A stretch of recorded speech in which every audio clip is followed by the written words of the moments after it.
Hello guys, in today's video I'm going to show you how to show FPS and how to basically turn it on InZOI game.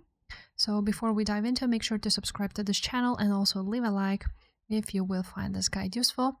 So all you need to do is press Shift Tab on your keyboard. After that, this will pop up, this menu. You want to go ahead and press on Settings gear icon. After that, Steam settings will open up. So all you need to do now is be on the in-game settings, and in-game FPS counter, you want to go ahead and turn that on. You want to choose where you want to see it. I'm just going to choose top left. And you also want to choose in-game FPS counter high contrast color, and you want to turn it on. Now, all you need to do is press Shift Tab again. And here at the top, you will see your FPS. So if this video was helpful, make sure to subscribe and I will see you next time.